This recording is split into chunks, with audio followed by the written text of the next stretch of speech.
Well, yesterday I glued up the top for the TV lift cabinet, and I did make a video, but there's a few things that I forgot to mention, and one is what kind of wood I'm using.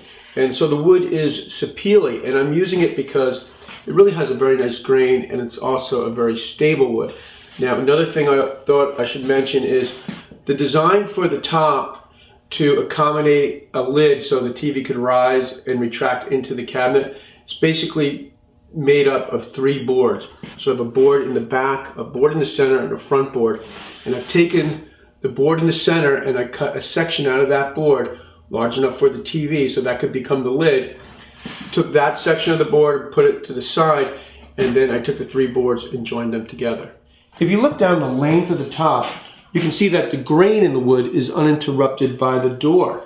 And I think that looks really nice, but also it made building the top and allowing for the door pretty easy. And the reason for that is once the boards were figured out, the widths of the boards, the only thing that I need to do now is remove this board from the top, which is just attached with a hinge, and attach these boards together with a few biscuits. The boards are lined up and labeled in the direction that they will be assembled.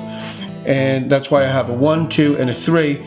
And the white chalk line is there as an indication mark for the biscuit joiner to create a slot for the biscuit.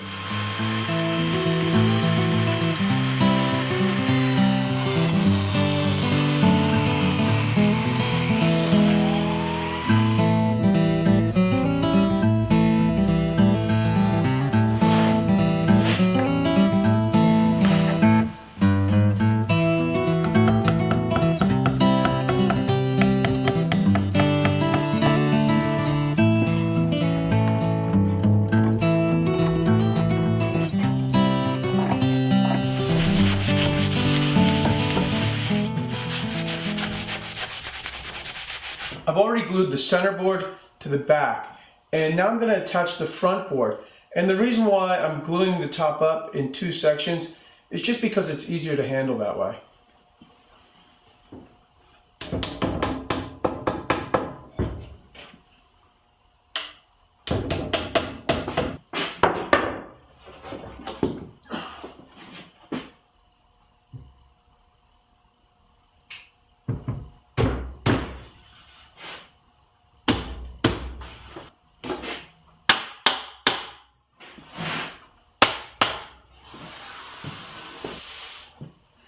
Well, that's it for today. I'm going to let the top set up overnight, and I did just get rid of any glue. I always like to get rid of the glue before it dries up. Now, tomorrow I'm going to put the lid back inside the top and then sand the whole top with the lid in place. And that will give me an opportunity to feather out any high spots that are either in the lid or in the top itself.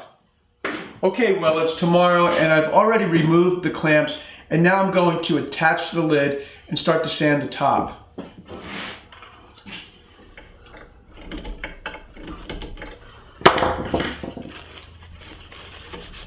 Okay, well, that's my last screw, and I thought I should add that it's a good idea to put a little soap on the threads of the screw, and that will make it less likely that you'll strip the screw or, even worse, break the screw. Now I'm going to put some tape on the door so I can reopen the door, and we'll close it and see how it fits. And it looks pretty good. This side's a little bit high here, so I'm going to have to sand that down. Now, before I do that though, I'm going to bring the top upstairs and put it on the cabinet and just run the TV up and down through the lid once or twice to make sure everything is just right before I give the top a final sanding and then start to finish it.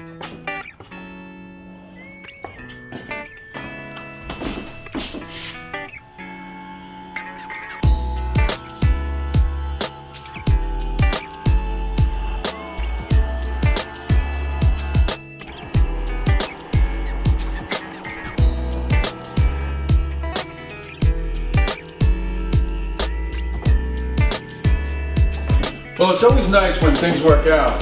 The next step is to bring the top back downstairs into the wood shop and give it a good sanding. Well, I'm back downstairs in the wood shop, and before I start to sand the top, I remembered that I need to drill 2 holes under each bookcase, and that's for electrical access. And to drill those holes, I'm going to use a 2-inch brad point drill bit.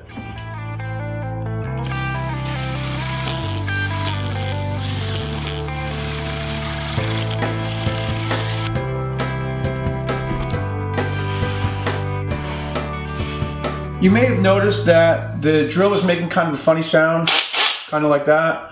And the reason for that is I set the clutch a little bit heavier than medium. And the reason why I did that is when you're drilling a big hole, the drill can have a lot of torque, and if it catches on the wood, it'll really twist your wrist. So that's just a little safety precaution I like to take. Now, as far as sanding, the boards, I bought the boards S4S, so they're surfaced on 4 sides. So this top is already pretty smooth. So I don't really have to get that low with my sandpaper grit, so I'm going to start out with 80, and then I'm going to move to 120, and then I'll finish sanding the top with 220.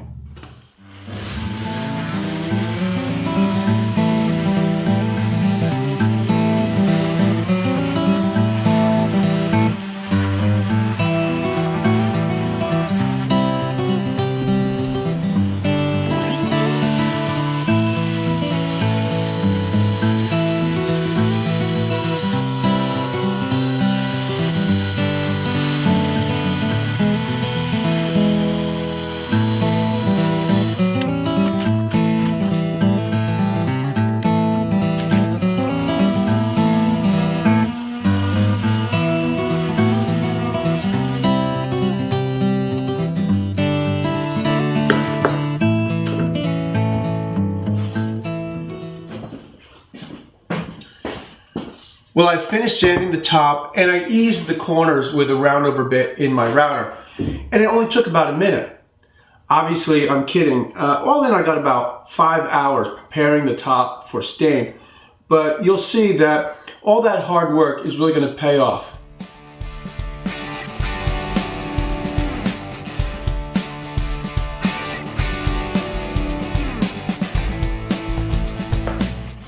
I'm using dark walnut stain by Minwax that I've cut by 50%.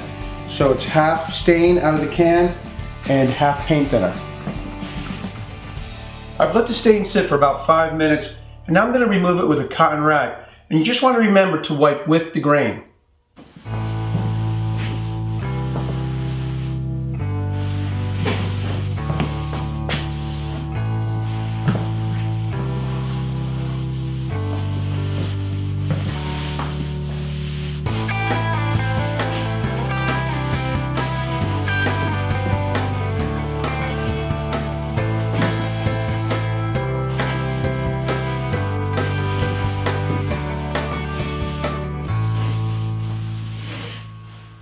Now there's only one more step before I can bring the cabinet to the job site and install it, and that's to make and hang the doors. I'll do that next time. Thanks for tuning in.